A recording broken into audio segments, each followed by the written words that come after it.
Seri Pelangi di Langit Singosari. Bara di atas Singgasana. Audiobook, novel silat. Cerita, Esa Mintarja. Bab 23. Tuanku harus pulang. Tuanku sudah berbuat suatu kesalahan. Karena itu tuanku harus mempertanggungjawabkannya kepada Ayahanda Sri Rajasa. Hal-hal semacam ini harus disampaikan kepada Ayahanda? Kau jangan mempersoalkan masalah kecil-kecil yang tidak berarti ini. Orang itu termenung sejenak. Dengan wajah yang masih saja tegang ia memandang Anusapati di dalam keremangan malam. Sementara angin malam yang dingin menyentuh tubuh-tubuh mereka yang berdiri di padang ilalang. Tetapi dinginnya udara itu sama sekali tidak terasa, karena dada yang berdebaran.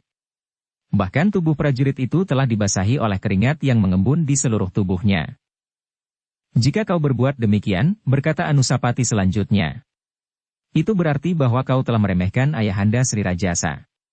Kau sangka Ayahanda Sri Rajasa itu seperti seorang penganggur yang tidak mempunyai kerja apapun. Prajurit itu masih belum menjawab. Tetapi dadanya kian bertambah tegang. Nah, karena itu, pulanglah sendiri. Jangan kau ributkan masalah ini.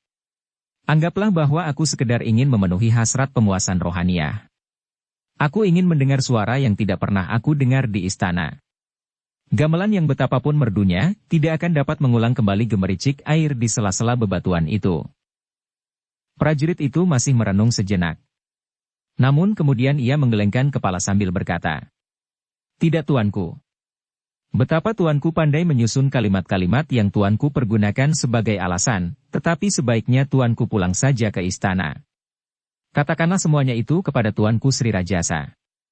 Ayahanda tuankulah yang akan menilainya kelak. Jadi kau masih menganggap ayah sebagai seorang penganggur?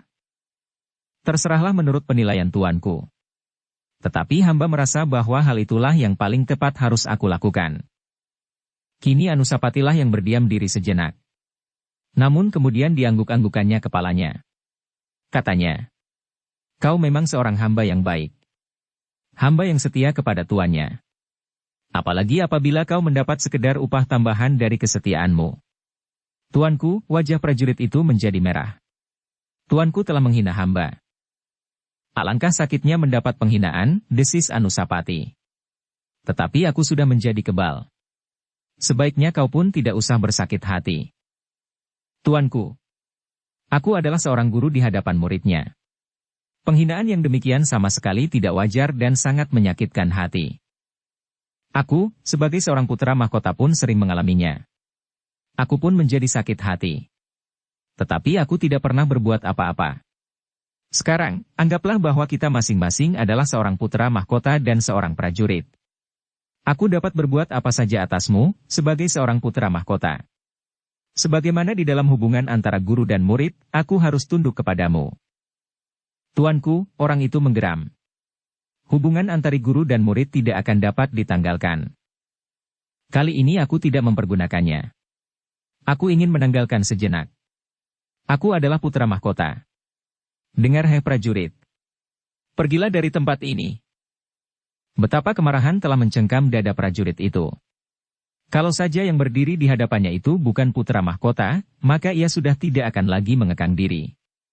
Tetapi karena ia berhadapan dengan Anusapati, putra mahkota di Singasari, ia masih mencoba menahan hati dan membawa putra mahkota itu menghadap Sri Rajasa. Tuanku, berkata prajurit itu. Tuanku jangan memperberat kesalahan tuanku. Hamba dapat bertindak atas nama Sri Rajasa karena hamba telah mendapat kepercayaan untuk membimbing tuanku dari tuanku Sri Rajasa. Sudah aku katakan. Sekarang, aku adalah putra mahkota. Kau adalah seorang prajurit. Seorang prajurit sama sekali tidak berarti apapun bagi putra mahkota. Karena itu pergilah. Tuanku, sudah tentu hamba tidak akan dapat menerima penghinaan ini. Jangan sakit hati. Aku juga tidak pernah sakit hati kalau kau menghinaku. Kau pernah mengatakan bahwa aku bukan laki-laki? Bahwa aku tidak mampu untuk mempelajari ilmu yang kau berikan, padahal aku merasa bahwa aku sudah berbuat sebaik-baiknya. Dan apalagi yang pernah kau lontarkan kepadaku? Kepada putra mahkota dari Kerajaan Agung Singasari. Dada prajurit itu serasa benar-benar akan retak. Karena itu maka katanya kemudian. Tuanku, hamba benar-benar tidak lagi dapat menahan diri. Karena itu, hamba akan memaksa tuanku kembali ke istana. Jangan, kau jangan mencoba memaksa aku. Apa boleh buat? Prajurit itu pun kemudian menyarungkan pedangnya dan melangkah maju mendekati Anusapati. Tuanku, hamba mohon maaf, bahwa barangkali hamba akan mempergunakan kekerasan untuk memaksa tuanku. Kecuali kalau tuanku mengambil keputusan lain. Bersedia bersama hamba kembali ke istana. Kau benar-benar seorang prajurit yang tidak tahu diri. Kau telah menolak perintah putra mahkota. Heh, prajurit. Apakah kau tidak tahu, hukuman apakah yang akan kau terima? Kau bukan sepadanku. Kau adalah seorang hamba, sedang akulah putra mahkota. Penghinaan itu telah benar-benar meremas jantung prajurit itu, sehingga ia menjawab. Tuanku dapat berkata apapun juga, tetapi tuanku akan menyesal. Hamba akan menangkap tuanku dan membawa ke hadapan Ayahanda Sri Rajasa. Tuanku akan menerima hukuman yang setimpal dengan kesalahan tuanku. Lari dari istana dan menghina gurunya yang sudah mendapat kepercayaan dari Ayahanda Sri Rajasa. Nah, sekarang apakah yang akan tuanku lakukan? Jadi kau berkeras hati untuk memaksaku pulang? Hamba tuanku. Kalau begitu, kita akan berkelahi. Kau tetap pada pendirianmu dan aku akan tetap pada pendirianku. Jadi tuanku berani melawan hamba? Melawan gurunya? Kenapa tidak? Ini adalah kesalahan yang ketiga. Hahaha. Anusapati tertawa. Sambil mengangguk-anggukan kepalanya dipandanginya wajah gurunya yang tegang. Sejenak kemudian ia berkata, kenapa kau menghitung kesalahanku dan tidak menghitung kesalahanmu sendiri? Hamba tidak bersalah. Di dalam setiap latihan kau telah menghina aku, putra mahkota. Ini kesalahanmu yang pertama. Kau tidak berlaku adil terhadap murid-muridmu. Emban cinde emban siladan. Kedua. Dan ketiga, kau selalu mengawasi aku, ternyata kau mengetahui bahwa aku pergi keluar istana malam ini. Keempat, kau mengikuti aku. Dan kelima kau memaksaku pulang. Keenam kau tidak menghiraukan perintahku, perintah putra mahkota, yang kelak akan menjadi maharaja di Singasari. Ketujuh. Cukup, gurunya memotong dengan suara lantang. Sekali lagi Anusapati tertawa. Katanya. Nah, bukankah aku juga dapat mengumpulkan angka-angka kesalahanmu? Tetapi tuanku hanya sekedar mencari-cari. Sudahlah. Selagi semuanya belum terlanjur. Besok aku akan menghadap Ayahanda Sri Rajasa. Kalau tindakanku ini dianggap bersalah, dan aku harus menjalani hukuman, biarlah aku jalani. Tetapi sekarang aku benar-benar ingin pergi ke sungai sekedar menenteramkan hati. Suara air itu dapat menumbuhkan kedamaian seperti suara kidung para dewa dari langit. Tuanku, hamba adalah seorang prajurit. Hamba tidak peduli dengan suara air. Bagiku, bunyi yang paling merdu adalah dentang senjata beradu di peperangan. Karena itu, tuanku harus kembali sekarang. Heh, tidak selalu prajurit mendambakan suara pedang.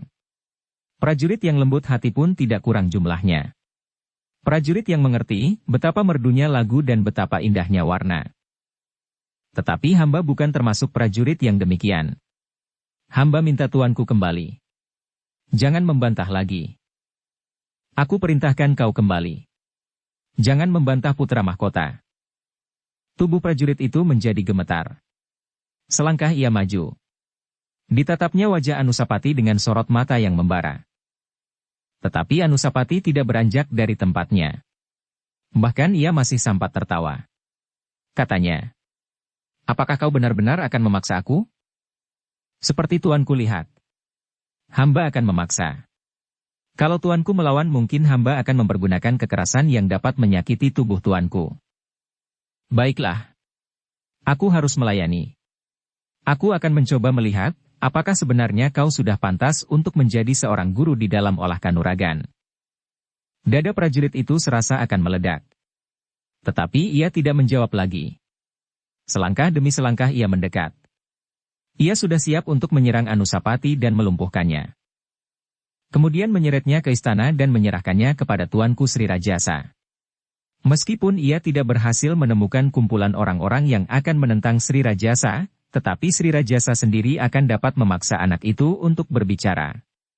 Dengan demikian, maka ia pun pasti akan dianggap telah berjasa kepada Singasari dan Tuanku Sri Rajasa.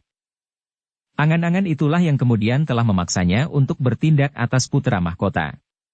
Dengan serta-merta ia meloncat dan mengayunkan telapak tangannya ke tengkuk Anusapati. Ia mengharap anak itu menjadi pingsan, agar ia dapat dengan mudah membawanya. Meskipun agaknya berat juga mendukung Anusapati. Tetapi itu akan lebih baik daripada anak itu masih tetap sadar dan berusaha melawannya. Tetapi ternyata Anusapati berhasil mengelakkannya. Sambil memutar tubuhnya ia merendah, sehingga tangan prajurit itu meluncur di samping telinganya. Belum lagi prajurit itu menyadari keadaannya, tiba-tiba ia merasa tangannya terseret oleh kekuatan yang tidak disangka-sangkanya. Tanpa dapat melawan lagi, apalagi ia memang tidak bersedia dan tidak menyangka hal itu akan terjadi, ia pun terlempar beberapa langkah dan jatuh terjerembab. Dengan lincahnya ia berguling sekali, kemudian melenting berdiri. Namun demikian, apa yang terjadi telah membuat wajahnya merah padam. Oleh muridnya ia sudah dapat dijatuhkannya. Bahkan seakan-akan tanpa dapat berbuat apapun terjerembab mencium tanah. Dengan kaki gemetar oleh kemarahan yang tidak terkatakan, prajurit itu melangkah maju. Dengan tangannya ia mengusap wajahnya yang kotor. Debu yang putih telah melekat pada keringatnya yang membasahi seluruh kulit tubuhnya. Hamba sudah menyangka, geramnya, bahwa tuanku telah belajar ilmu kanuragan kepada orang lain. Hamba tidak percaya bahwa hal itu dapat terjadi tanpa dasar. Itulah agaknya maka tuanku telah menyombongkan diri berani melawan hamba. Tetapi tuanku keliru. Hamba sama sekali tidak bersiaga menghadapi keadaan itu sehingga hamba menjadi lengah. Tetapi tuanku tidak akan dapat berbuat demikian sekali lagi. Namun baru saja mulutnya terkatup, ia terkejut bukan buatan. Ternyata Anusapati cukup cepat pula bergerak. Seperti bayangan tanpa bobot Anusapati melayang dengan cepatnya ke arahnya. Sebuah serangan yang tiba-tiba itu telah membuat prajurit itu terkejut. Tidak ada kesempatan lagi baginya untuk mengelak. Karena itu, maka ia pun segera bersiaga menangkisnya. Maka kemudian terjadi suatu benturan yang keras. Namun benturan itu ternyata sama sekali tidak diduga pula oleh prajurit yang menggurui Anusapati di istana. Prajurit itu terpelanting 3 langkah, dan sekali lagi ia jatuh. Kali ini ia jatuh tertelentang di atas seonggok batang ilalang. Meskipun prajurit itu dengan cepatnya telah berhasil berdiri, namun dadanya telah dibakar oleh kemarahan yang hampir tidak tertanggungkan. Rasa-rasanya dadanya akan meledak karenanya. Apalagi ketika ia melihat Anusapati berdiri di hadapannya, seolah-olah sengaja memberinya kesempatan mengatur diri. Tuanku sudah mulai, geram prajurit itu. Jangan menyesal. Selanjutnya hamba tidak akan mengekang diri lagi. Anusapati masih berdiri di tempatnya. Dipandanginya prajurit yang sedang dibakar oleh kemarahan itu. Namun demikian ia tidak kehilangan kewaspadaan. Karena seperti yang dikatakannya, prajurit yang merasa dirinya dihinakan itu, pasti tidak akan mengekang diri lagi. Dengan demikian maka keduanya kini telah berdiri berhadapan dengan kesiagaan sepenuhnya. Sejenak mereka bergeser ke samping. Namun sejenak kemudian prajurit yang marah itu pun segera meloncat menyerang. Kini ia yakin, bahwa untuk melawan muridnya itu, ia memerlukan segenap kemampuannya, karena ternyata bahwa muridnya telah menyimpan kemampuan yang tidak diduganya. Tetapi Anusapati pun telah siap pula menghadapi setiap kemungkinan. Dengan sepenuh kesadaran kini ia menghadapi gurunya yang sedang marah. Meskipun demikian, ternyata Anusapati memiliki bekal yang cukup untuk menghadapi gurunya itu. Demikianlah maka sejenak kemudian mereka berdua telah terlibat dalam perkelahian yang seru. Masing-masing memiliki kemampuan yang cukup. Sebagai seorang prajurit yang telah mendapat kepercayaan menggurui putra-putra Sri Rajasa, maka prajurit itu pun ternyata memiliki kemampuan yang cukup pula. Apalagi ketika ia tidak lagi menganggap bahwa lawannya adalah sekedar muridnya yang dungu. Semakin lama prajurit itu menjadi semakin yakin, bahwa Anusapati sebenarnya bukanlah Anusapati yang disangkanya putra mahkota ini bukan seorang yang bodoh, dungu, cengeng dan tidak seperti seorang laki-laki. Ternyata ia seorang anak muda yang tangguh, kuat, lincah dan cekatan. Sejenak kemudian bahkan prajurit itu harus mengakui bahwa Anusapati adalah seorang anak muda yang luar biasa. Serangan-serangan prajurit itu yang beruntun seperti datangnya ombak di pantai, sama sekali tidak dapat menyentuh sasarannya. Dengan kemarahan yang melonjak-lonjak, prajurit itu telah mengerahkan segenap kemampuannya.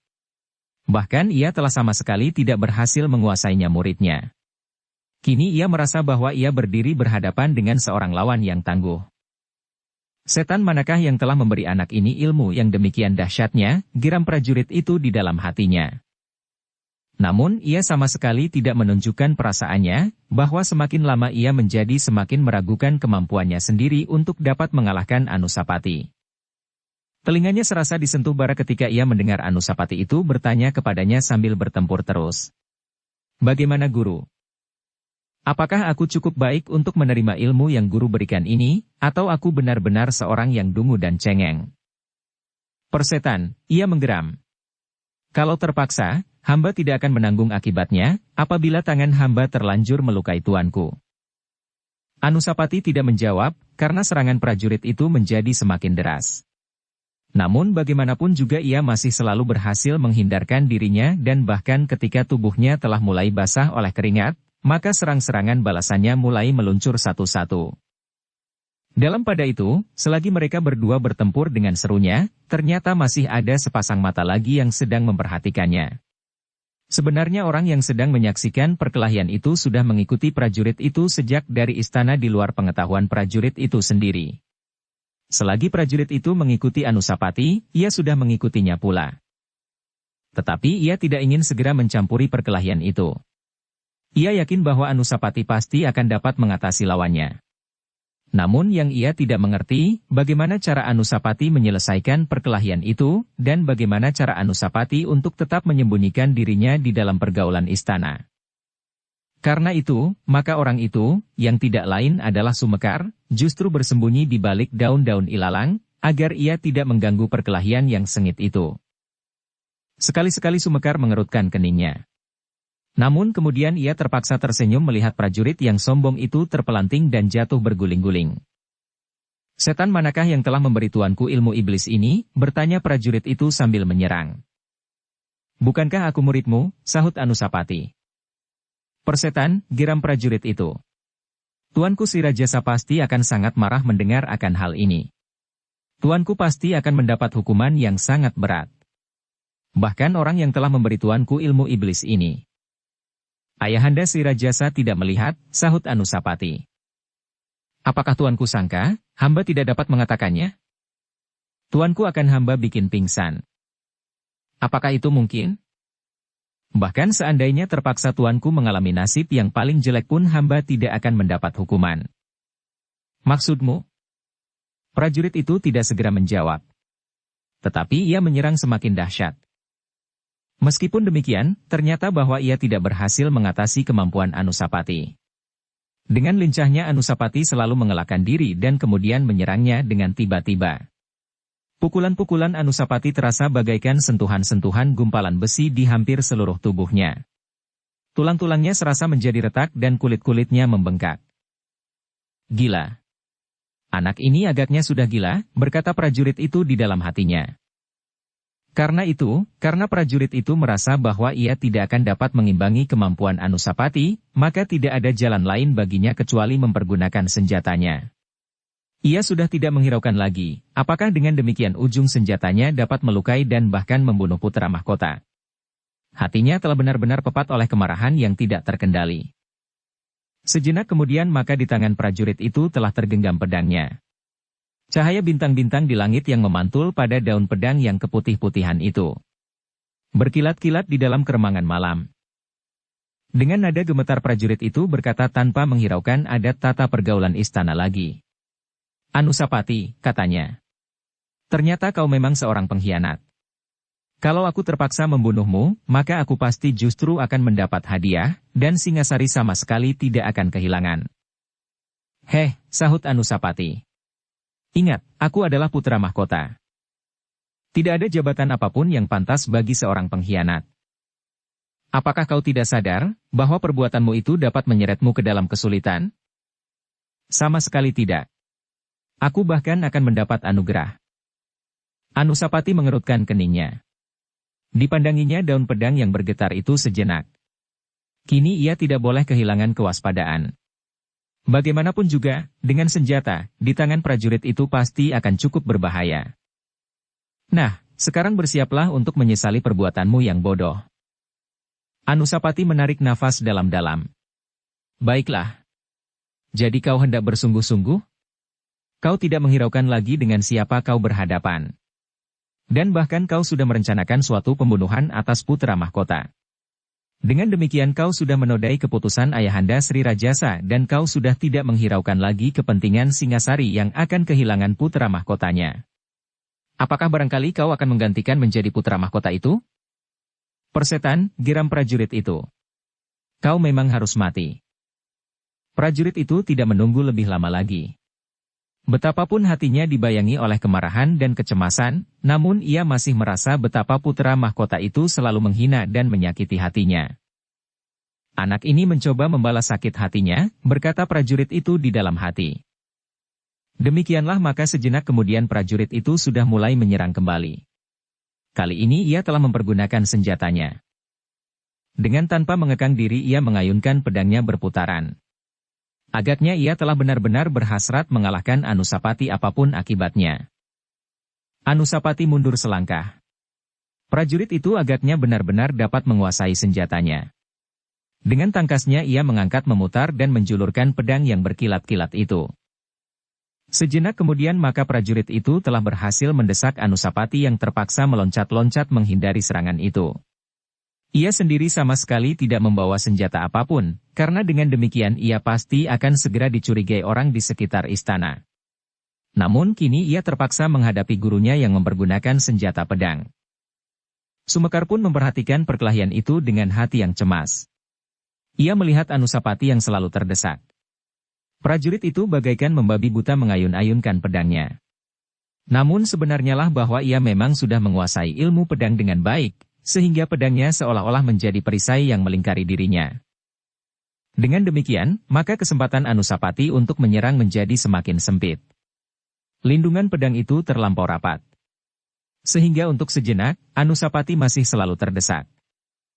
Perlahan-lahan Sumekar bergeser maju. Kalau titik perkelahian itu bergeser lagi, Sumekar pun mengikutinya pula. Semakin lama semakin jauh tempatnya semula. Namun hati Sumekar itu pun menjadi berdebar-debar ketika kedua orang yang berkelahi itu menjadi semakin mendekati tebing sungai yang curam.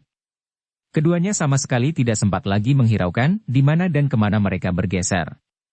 Perhatian mereka kini seolah-olah terpusat pada pedang prajurit itu. Pedang yang menyambar-nyambar seperti paruh seekor burung Raja Wali yang melayang-layang di udara mengitari mangsanya. Dalam pada itu Anusapati hanya dapat mempergunakan kelincahannya untuk menghindarkan diri. Sementara ia sedang berpikir, bagaimana mengatasi prajurit yang sudah kehilangan pengendalian diri itu. Namun dalam pada itu, Anusapati semakin lama menjadi semakin terdesak. Meskipun ia masih selalu dapat menghindarkan dirinya, tetapi ia sama sekali tidak mendapat kesempatan untuk menyerang. Ternyata Sumekar pun menjadi semakin berdebar-debar pula. Ternyata Anusapati memang agak menemui kesulitan. Namun Sumekar menjadi ragu-ragu, apakah ia dapat membantu? Jika demikian, apakah yang akan terjadi pada akhir perkelahian ini? Prajurit itu tentu akan dapat mengatakan kepada para petugas di istana, dan bahkan kepada Sri Rajasa tentang Anusapati dan tentang dirinya. Dengan demikian maka segala yang dirahasiakan selama ini pasti akan segera terbuka. Anusapati pasti tidak akan dapat lagi bersembunyi di balik kedunguan, kebodohan dan kecengengan yang selama ini dilakukannya di dalam dinding istana. Keadaan ini cukup berbahaya bagi putra mahkota. Bukan saja perkelahian itu, tetapi juga apa yang akan terjadi kemudian, berkata Sumekar di dalam hatinya. Mungkin si Rajasa akan berbuat sesuatu. Dan lebih jauh daripada itu. Apabila Sri Rajasa berhasil memaksa Anusapati untuk mengaku, nama Kakang Mahisa Agni pun akan tersangkut pula. Sumekar menjadi semakin berdebar-debar karenanya. Kini Mahisa Agni berada di Kediri. Berada di dalam satu lingkungan tersendiri. Apabila Mahisa Agni mendengar hal ini, dan ia merasa dirinya dilibatkan pula. Suasana Singasari akan kembali diliputi oleh mendung yang tebal. Mahisa Agni dapat berbuat sesuatu di Kediri. Dan tidak seorang pun yang dapat meramalkan, siapakah yang lebih tinggi ilmunya, Mahisa Agni atau Ken Arok yang kini bergelar Sri Rajasa. Dalam pada itu perkelahian itu pun berlangsung terus. Semakin lama Anusapati semakin terdesak ke tepi jurang yang curam. Dengan demikian maka Sumekar pun menjadi semakin berdebar-debar. Banyak kemungkinan akan dapat terjadi. Kalau Anusapati merasa dirinya semakin terjepit, maka ia akan dapat berbuat jauh lebih banyak dari yang dilakukan sekarang. Apalagi apabila pada suatu saat Anusapati benar-benar telah kehilangan pengendalian diri. Maka apabila anak muda itu terpaksa melepaskan Aji Gundala Sasra, maka nasib prajurit itu akan menjadi sangat jelek. Dengan hati yang terguncang-guncang Sumekar mengikuti perkelahian itu dengan tegangnya. Semakin lama ia merayap semakin maju. Ia sama sekali masih belum dapat menduga apa yang akan dilakukan oleh Anusapati untuk mengakhiri perkelahian itu. Tetapi perkelahian itu sendiri semakin lama justru berlangsung semakin cepat. Anusapati agaknya telah menjadi semakin lincah. Sekali-sekali ia menyerang menyusup di antara ayunan pedang lawannya. Tetapi karena lawannya cukup menguasai senjatanya, maka serangan Anusapati pun tidak membahayakannya. Namun demikian, prajurit itu menjadi semakin terbakar oleh kemarahan yang memuncak. Meskipun ia bersenjata, tetapi ia tidak segera dapat memenangkan perkelahian itu. Sehingga dengan demikian ia pun menjadi semakin bernafsu. Serangan-serangannya menjadi semakin garang dan berbahaya. Anusapati yang tidak bersenjata berusaha untuk menghindari setiap serangan. Tetapi agaknya Anusapati tidak hanya sekedar menghindar saja. Ia masih sempat sekali-sekali membuat lawannya bingung dengan loncatan-loncatannya yang cepat. Kau tidak akan dapat lari lagi, geram prajurit itu. Kau tinggal memilih, mati karena ujung pedangku, atau mati terlempar ke jurang di belakangmu. Tanpa sesadarnya Anusapati berpaling sejenak. Ia memang sudah berdiri dekat di tepi jurang. Jurang yang gelap pekat. Prajurit yang bersenjata pedang itu semakin mendesaknya. Dengan senjatanya ia berusaha mengurung Anusapati, agar anak muda itu tidak lagi dapat menghindarkan diri ke arah yang lain. Ia harus didesak terus ke tepi jurang. Kalau anak itu tergelincir dan jatuh ke dalamnya, itu akan lebih baik. Sama sekali tidak akan ada kesan pembunuhan. Saat yang ditunggu-tunggu oleh prajurit itu pun akhirnya datang. Anusapati benar-benar telah terpepet di pinggir tebing yang curam. Ia tidak akan mungkin dapat menghindar lagi. Nah, tamatlah riwayat putra mahkota yang bodoh, dungu, sombong dan cengeng. Aku sudah muak melihat tampangmu lagi. Kalau kau mati dan terkubur di bawah jurang itu, Singasari akan dapat mencari putra mahkota yang jauh lebih baik daripada kau. Anusapati mengerutkan keningnya. Ia memang sudah tidak melihat jalan untuk lari. Karena itu maka ia mulai berpikir, apakah yang sebaiknya harus dilakukan. Tanpa sesadarnya ia telah menghentakkan tangannya. Seakan-akan dari sanalah ia akan melakukan perlawanan terakhirnya. Sedang pada tangannya itu ia dapat menyalurkan kekuatan puncaknya, Aji Gundala Sasra. Tetapi ketika Anusapati melihat kemarahan yang menyala di wajah prajurit itu, maka ia mempunyai pertimbangan lain. Ia masih akan mencoba sekali lagi. Kalau kali ini ia gagal, maka ia tidak mempunyai jalan lain untuk menyelamatkan dirinya, selain dengan Aji Gundala Sasra. Ketika prajurit itu maju semakin dekat sambil mengayunkan senjatanya, Anusapati berdiri tegak di atas sepasang kakinya yang renggang. Dengan penuh kesiagaan ia menunggu lawannya mendekat. Namun dengan tiba-tiba saja ia telah melenting, seakan-akan hendak meloncat jauh-jauh menghindari ujung pedang lawannya. Karena itu maka prajurit itu pun segera meloncat pula menghalanginya. Namun pada saat yang demikian, Anusapati telah mengurungkan niatnya, dan berputar ke arah yang lain. Prajurit itu tertegun sejenak. Namun kemudian ia pun tertawa sambil berkata, "Kau tidak akan dapat lari. Tidak akan. Kau tidak dapat menipu aku dengan cara apapun." Anusapati pun kemudian mengurungkan niatnya pula. Kini ia berdiri tegak, selangkah di pinggir jurang. Dadanya ditengadahkan, sedang kedua tangannya tergantung di sisi tubuhnya. "Apakah yang akan kau lakukan?" ia bertanya. "Membunuhmu." Anusapati menggeleng. "Kau tidak akan berani membunuh putra mahkota." "Persetan. Inilah dadaku. Kalau kau memang berani melakukan, lakukanlah. Aku memang sudah tidak akan dapat lari lagi." Prajurit itu tertegun sejenak. Dipandanginya wajah Anusapati yang di dalam keremangan malam, tampak keris sekeras batu padas. Kau sudah menyerah? Bertanya prajurit itu. Siapa bilang aku menyerah? Aku tidak kenal menyerah. Inilah kemenanganku terakhir sebelum kau membunuhku. Aku bukan seorang laki-laki cengeng. Aku cukup jantan untuk menghadapi maut. Prajurit itu mengerutkan keningnya. Sejenak ia merenungkan wajah putra mahkota itu. Tetapi semakin lama ia justru menjadi semakin muak. Dalam pada itu Sumekar pun menjadi bertanya-tanya di dalam hatinya.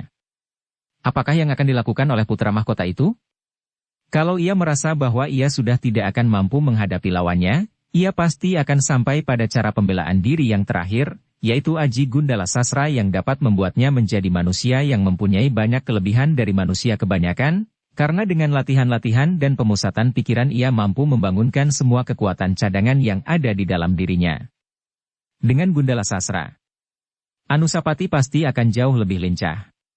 Dengan kekuatan itu yang tersalur di seluruh anggota tubuhnya, ia akan dapat melenting seperti belalang, dan melepaskan pukulan yang sangat dahsyat.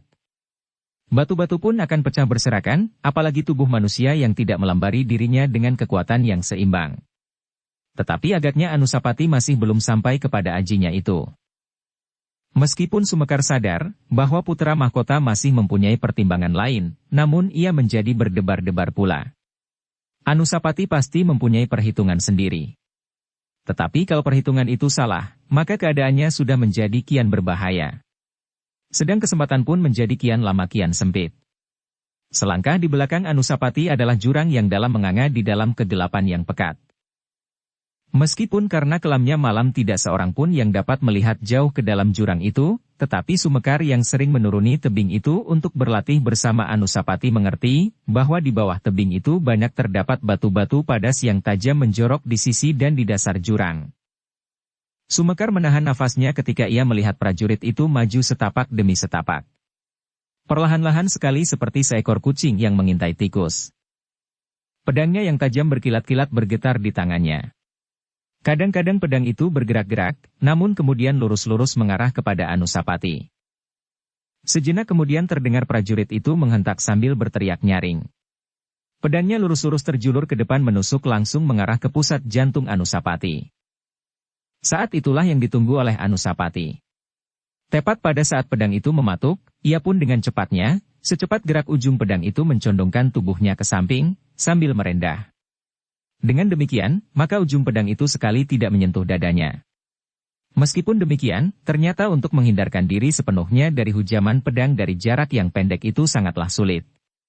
Meskipun dadanya dapat diselamatkan, namun pundaknya masih juga tergores sedikit, sehingga terasa pedih yang tajam seakan-akan menggigit pundak itu.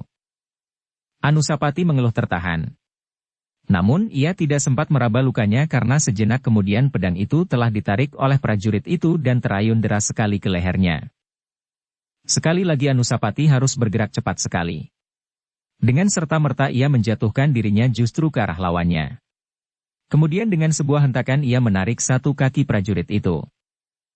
Betapa terkejutnya lawan Anusapati itu.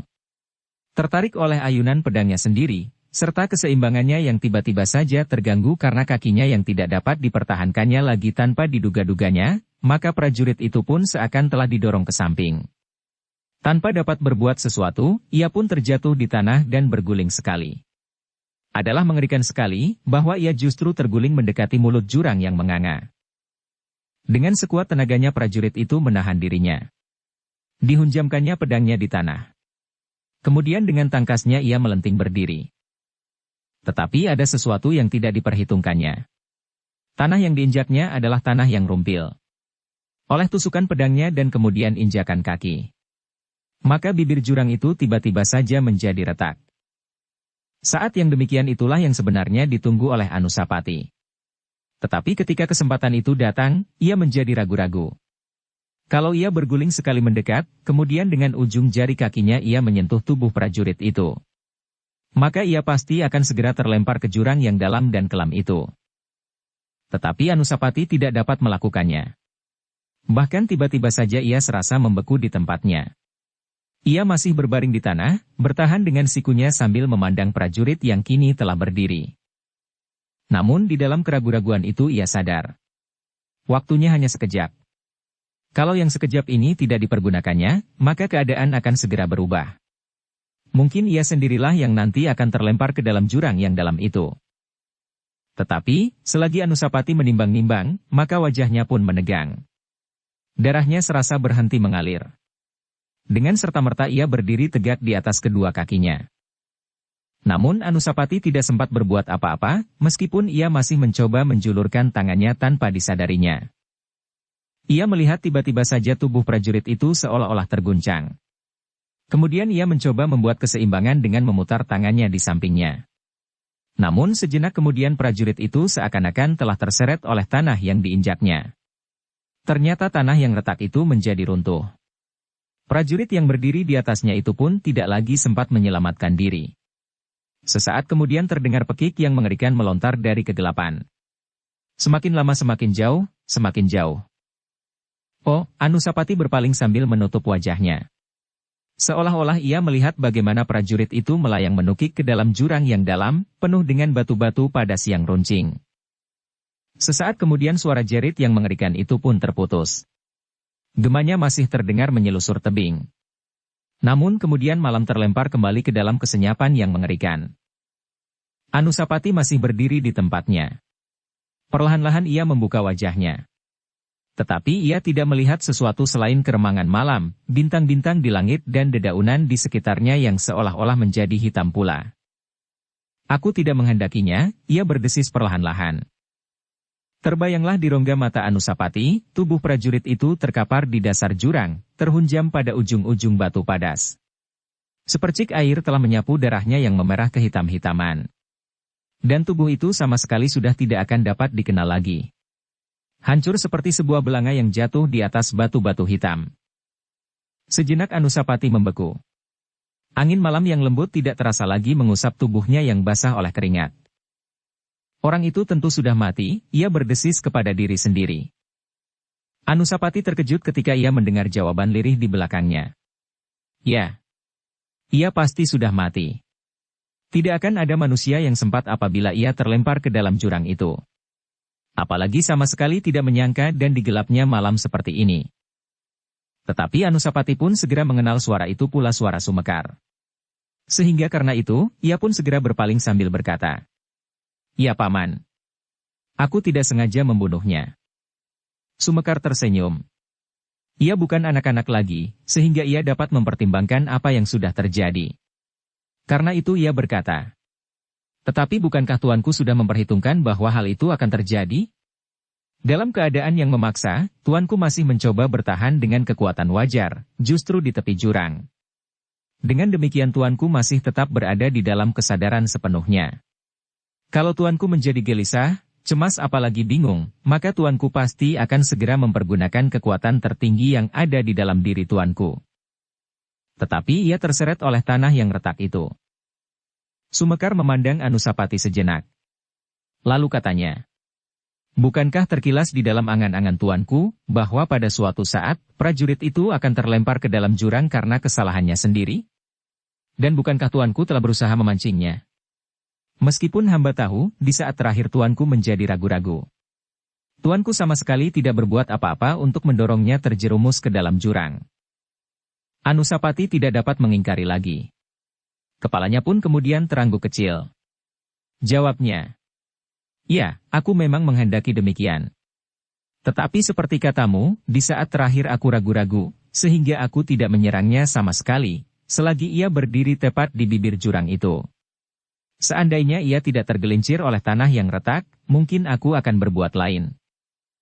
"Apa yang kira-kira akan tuanku lakukan?" Anusapati terdiam. Ia memang tidak mengerti apa yang akan dilakukannya. "Sudahlah tuanku. Semuanya itu sudah terjadi. Prajurit itu sudah mati terjerumus ke dalam jurang. Lalu, apakah yang akan kita lakukan? Apakah kita akan meneruskan rencana kita untuk mengadakan latihan?" Anusapati berpikir sejenak. Kemudian kepalanya terangguk. Katanya, "Baiklah. Kita meneruskan rencana kita. Tetapi jangan lebih dari tengah malam." "Baiklah tuanku," sahut Sumekar. "Ngerti, apa yang akan dilakukannya?" Maka keduanya pun kemudian menyusuri tanggul jurang itu. Pergi ke lereng yang biasa mereka pergunakan untuk turun dan mendaki. Dengan hati-hati mereka pun kemudian menuruni tebing yang gelap. Tetapi karena mereka telah biasa maka mereka pun dapat sampai ke dasar dengan selamat. Tetapi, marilah kita lihat prajurit itu dahulu, berkata Anusapati. Baiklah tuanku, jawab Sumekar. Meskipun dari tanggul di atas jurang itu, tampaknya dasarnya gelap pekat tidak tertembus oleh mata, namun ketika mereka sudah ada di dasar, mereka masih juga dapat melihat keadaan di sekitar mereka, meskipun remang-remang. Apalagi mata mereka yang sudah terlatih. Sehingga dengan demikian mereka pun segera dapat menemukan prajurit yang terlempar itu. Seperti yang mereka duga, prajurit itu sudah tidak bernyawa lagi. Senjatanya terlempar beberapa langkah daripadanya. Kematian prajurit ini akan menumbuhkan berbagai persoalan di dalam istana, berkata Anusapati. Tentu tuanku.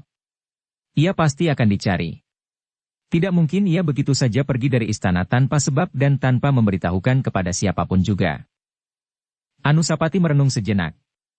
Terbayang di rongga matanya beberapa orang prajurit yang pergi memencar di seluruh kota untuk mencari prajurit yang hilang ini. Apakah yang sebaiknya kita lakukan? Ia bertanya kepada Sumekar. Sumekar tidak segera dapat menjawab.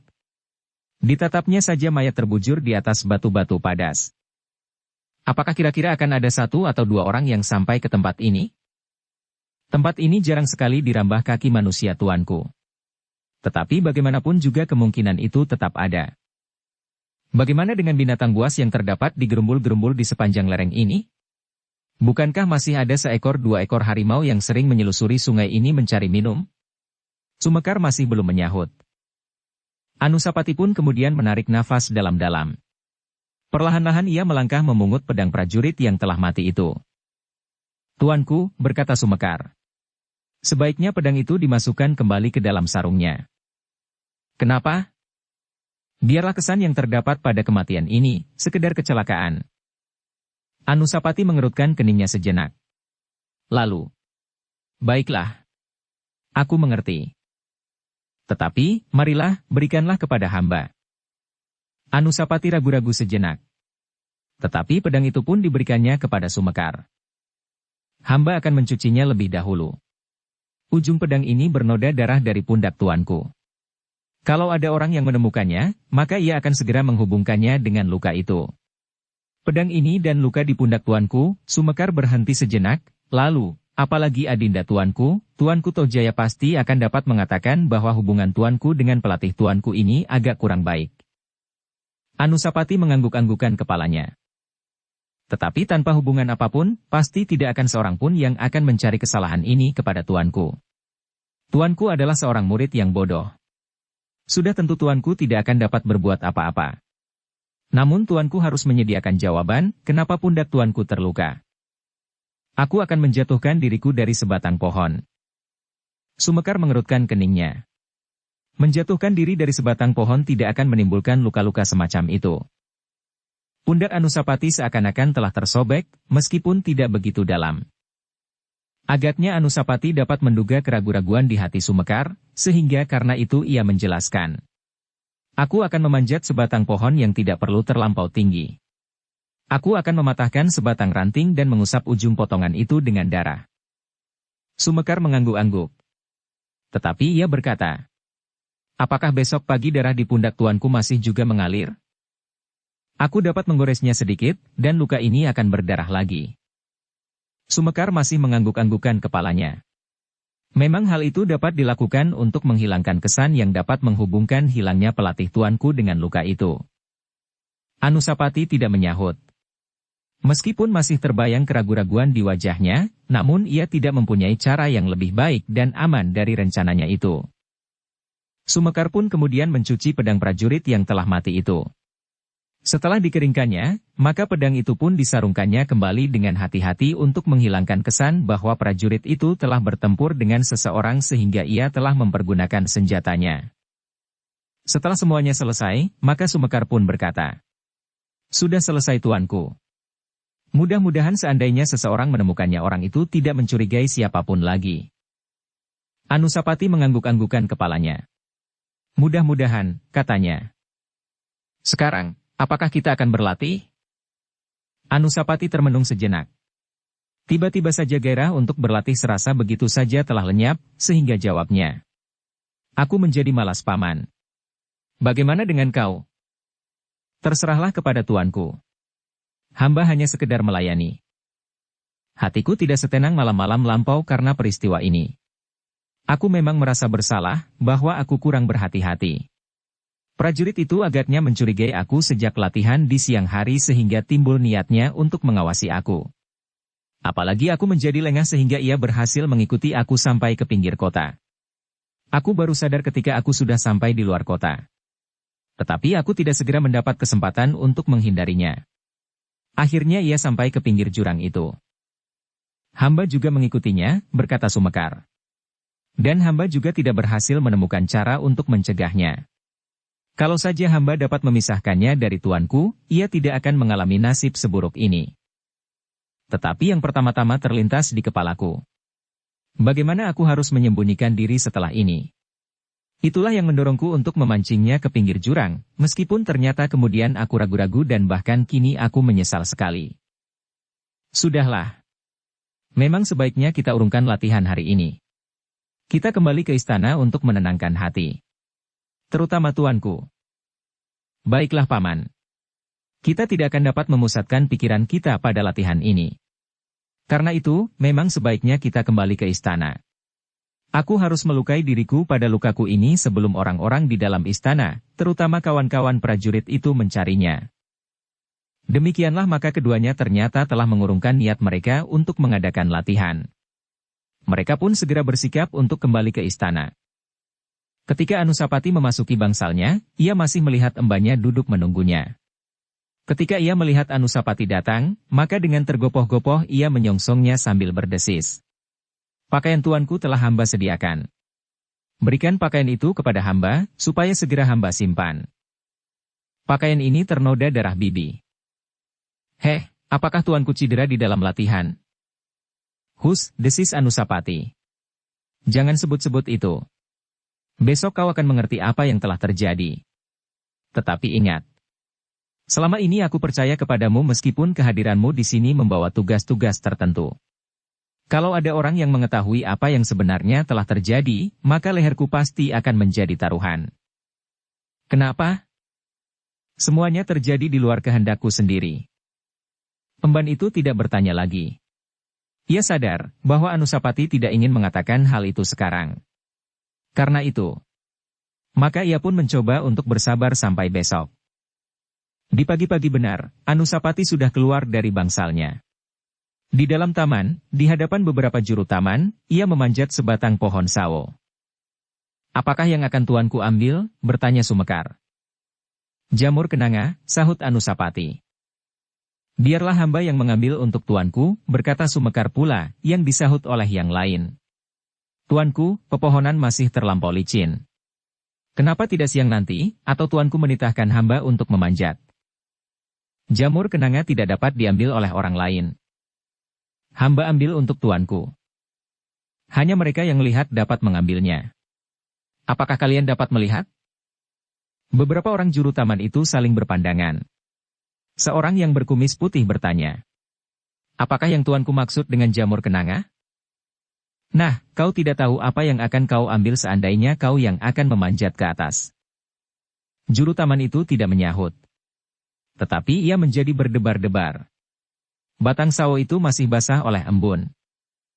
Tuanku, teriak salah seorang juru taman. Kenapa tuanku memanjat sampai pada ranting yang sangat kecil? Batang sawo adalah batang yang kuat. Tetapi ranting itu terlampau kecil. Tetapi Anusapati sama sekali tidak menghiraukan. Ia sedang mencari akal, bagaimana ia akan menjatuhkan dirinya dan melukai pundaknya.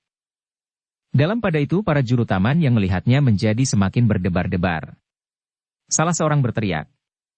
Tuanku, jangan maju lagi. Jamur kenanga itu ada di ujung ranting ini. Jangan. Aku tidak melihat sesuatu. Tetapi Anusapati merayap maju. Sesaat ia terayun-ayun di ujung ranting yang kecil.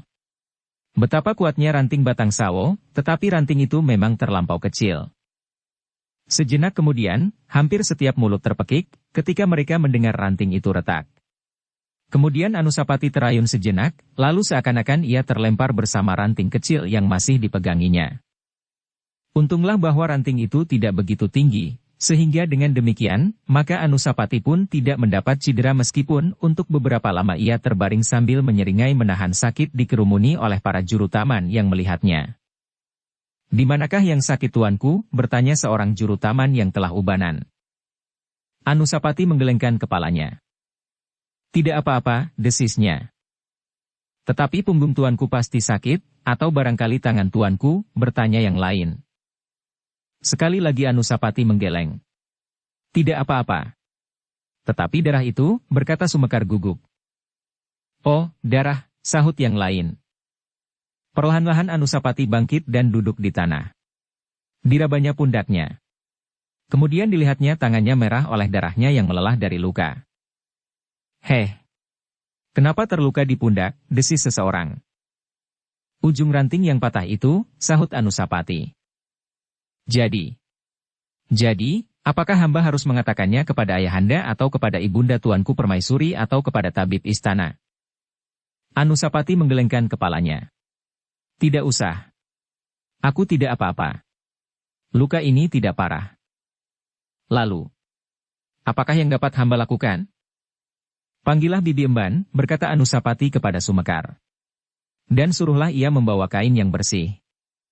Sumekar pun kemudian dengan tergesa-gesa mendapatkan emban Anusapati yang dengan gugup mengikutinya sambil membawa sehelai kain yang bersih. "Oh, apakah tuanku terjatuh?" bertanya embannya dengan cemas ketika ia sudah sampai di taman. Anusapati mencoba untuk tersenyum. "Tidak apa-apa. Sedikit luka di pundak."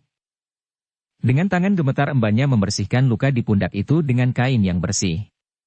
Kemudian katanya, "Marilah tuanku, kembali sajalah ke bangsal tuanku. Hamba akan membersihkannya dengan air hangat." Tertatih-tatih Anusapati pun kemudian berdiri.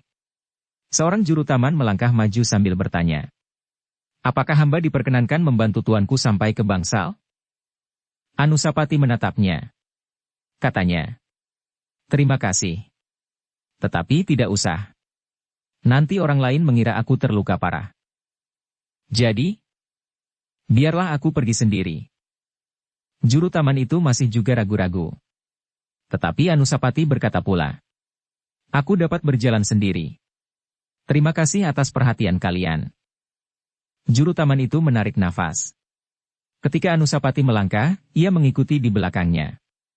Namun agaknya Anusapati berhasil mengatasi rasa sakitnya. Embannya yang kecemasan berjalan di belakangnya. Dengan suara gemetar ia bertanya, "Apakah tuanku masih merasa sakit?" Anusapati tidak menyahut. Namun ketika ia naik tangga bangsalnya kemudian memasuki pintu, putera mahkota itu menggeliat sambil tersenyum.